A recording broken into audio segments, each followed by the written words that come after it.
প্রচণ্ড গরমে এই চাটা ডেজার্টের আর কোনো তুলনাই হয় না।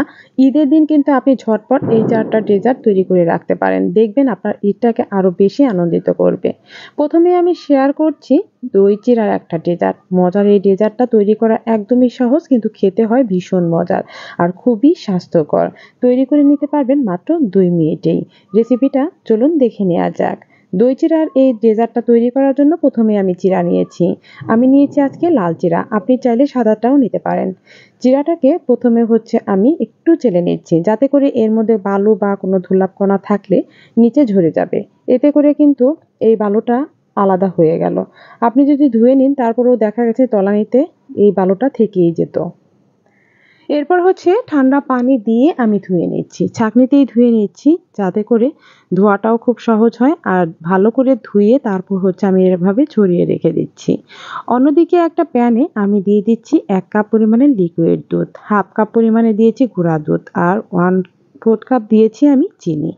এখন খুব ভালো করে নেড়ে চেড়ে জাল করে নিচ্ছি। গুঁড়া দুধটাকে খুব ভালোভাবে মিশিয়ে দিতে হবে, আর জাল করে কিন্তু একদম ঘন একটা খিসা তৈরি করতে হবে। তা একটু সময় নিয়ে জাল করে নিচ্ছি। দেখুন দুধটা কিন্তু ঘন হয়ে এসেছে। এই পর্যায়ে চুলাটা আমি অফ করে দিলাম।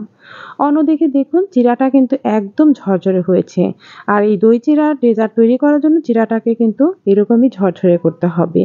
খিসাটা আমি একটা মিক্সিং বলে নিয়ে নিয়েছি। অন্যদিকে আমি 1 কাপ দই নিয়েছি, খেজুর নিয়েছি আর কলা নিয়েছি। মিক্সিং বোলের মধ্যে একে একে আমি উপকরণগুলো দিয়ে দিচ্ছি। এখানে আমার প্রায় 200 গ্রামের মতো দই হচ্ছে, আর এই দইটা কিন্তু মিষ্টি দই। মিষ্টি দইটাকে এখন দুধের খিসার সাথে খুব ভালো করে মিশিয়ে দিতে হবে। একটা হ্যান্ড উইক্সের সাহায্যে আমি খুব ভালোভাবে মিশিয়ে নিলাম। দেখতেই পাচ্ছেন দই এবং দুধের মিশ্রণটা একদম মিশে গিয়েছে। প্রথমে দিয়েছি কলা, এরপরে দিয়েছি আমি খেজুর, এরপরে দিয়েছি কিছুটা পরিমাণে কোরানো নারকেল। যাদের অ্যাসিডিটির প্রবলেম আছে তারা কিন্তু নারকেলটা অ্যাভয়েড করতে পারেন। একটা চামচের সাহায্যে সবকিছু খুব ভালো করে মিশিয়ে নিয়ে এরপরে দিয়ে দেবো আমি জিরা। জিরাটাও আমি দিয়ে দিয়েছি, আর এভাবে কিন্তু খুব ভালো করে ধুয়ে ছন্না দিয়ে রাখবেন। জিরাটা এরকম ঝরঝরে হতে হবে। চামচের সাহায্যে খুব সুন্দর মতো মিশিয়ে নিচ্ছি। তৈরি হয়ে গেল আমার দই চিড়া মজার ডেজার্ট। এটা আপনি কিন্তু নর্মাল ফ্রিজে রেখে ঠান্ডা করে সার্ভ করবেন, দেখবেন খেতে ভীষণ ভালো লাগে। আমি সার্ভ করে নিচ্ছি, তার জন্য দুটো কাপ প্রথমে আমি গ্লাস নিয়েছি বা কাপ নেবেন যে যেটাতে এই পরিবেশন করতে চান নিয়েছি। প্রথমে আমি এই সব মিশানো উপকরণগুলো দিয়ে দিচ্ছি। দুটো কাপেই আমি সমানভাবে দিয়ে দিচ্ছি।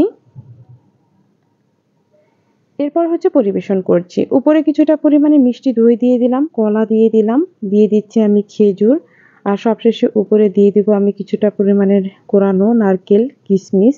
এই সমস্ত দেখেই কিন্তু লোভনীয় লাগছে। যে কোনো কিছু পরিবেশনটাই কিন্তু অন্যতম। আপনি যদি সুন্দর মতো পরিবেশন করেন দেখবেন এর খাওয়ার আকর্ষণীয়তাটাই বেরিয়ে যাবে। দেখতেই কিন্তু অনেকটা লোভনীয় লাগছে। ঈদের দিন যদি এরকম একটা ডেজার্ট তৈরি করেন দেখবেন সবাই খেয়ে আপনার প্রশংসাই করছে। এখন তৈরি করব আমি লাচ্ছি। কলার লাচ্ছি তো অনেকেই খেয়েছেন। মাত্র 3টা উপকরণে এই মজার কলার রেসিপিটা আমি তৈরি করে নিব মাত্র 2 মিনিটে। হোটেল বা রেস্টুরেন্টের থেকে কিন্তু এটি বেশি টেস্টি হবে। প্রথমে এখানে আমি 4টা কলা নিয়েছি। এই কলাগুলো সাগর কলা নিয়েছি। 1 কাপ দিয়েছি আমি মিষ্টি দই। মিষ্টি দই দেওয়ার পরে এখানে আমি ব্যবহার করেছি চিনি। এখানে 1/4 কাপ চিনি দিয়েছি। দিয়ে দিব আমি গুঁড়া দুধ। হাফ কাপ পরিমাণে গুঁড়া দুধ দিয়েছি। আর সবশেষে দিয়ে দিব এর মধ্যে বরফ।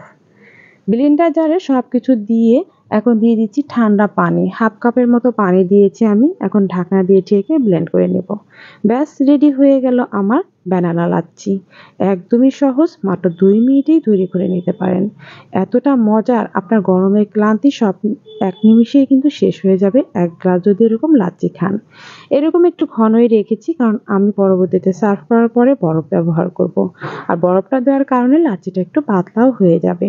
দুটো গ্লাস নিয়েছি, আর গ্লাসে যখন সার্ভ করবেন তখন উঁচু করে এটা ঢেলে নেবেন। এতে করে একটু ফেনা সৃষ্টি হবে। এটা দেখতেও ভালো লাগবে, খেতেও ভালো লাগবে। একদম রেডি হয়ে গেল আমার লাচ্ছি।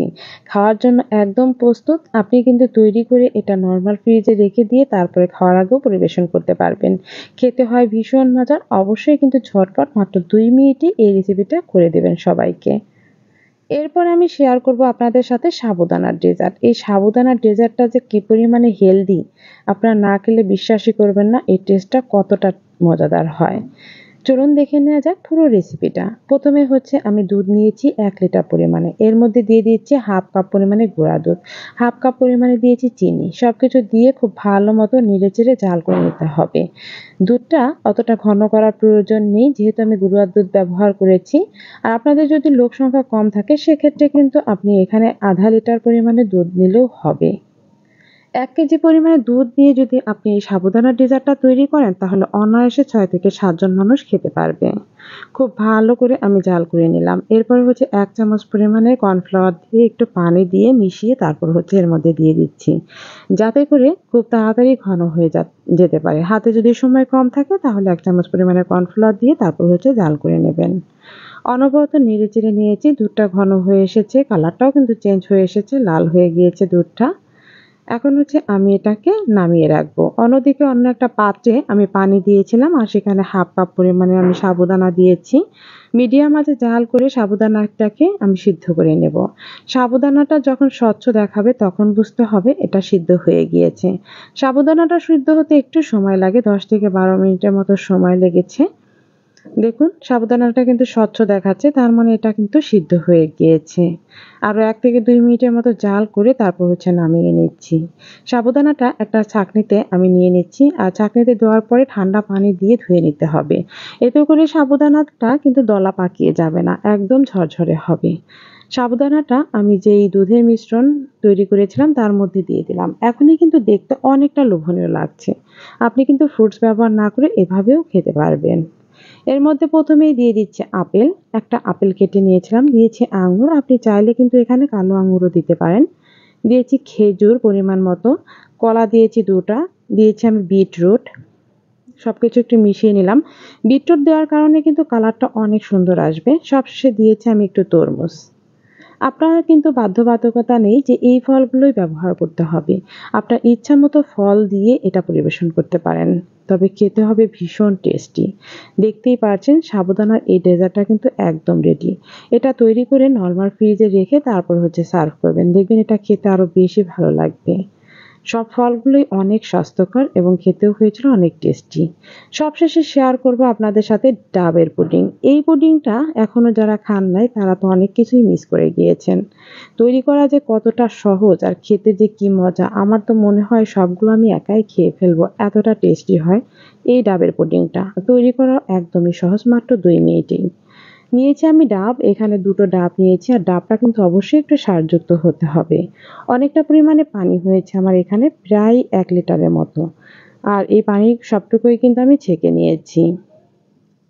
ছাঁকনি দিয়ে ছেঁকে নেওয়ার কারণে এটা ফ্রেশ হয়েছে। আর এই নারকেলের যে শাঁস রয়েছে এটা চামচের সাহায্যে উঠিয়ে নিচ্ছি। চামচের সাহায্যে উঠিয়ে নিয়ে তারপর হচ্ছে ছোট, ছোট করে কেটে নেব। আমি ডাবের পানির মধ্যে দিয়ে দিচ্ছি হাফ কাপ পরিমাণে চিনি আর ১ চামচ পরিমাণে দিয়েছি আমি agar agar powder. Agar agar পাউডারটা দিয়ে খুব ভালো করে মিশিয়ে নিতে হবে। এখনো কিন্তু আমি চুলাটা অন করিনি।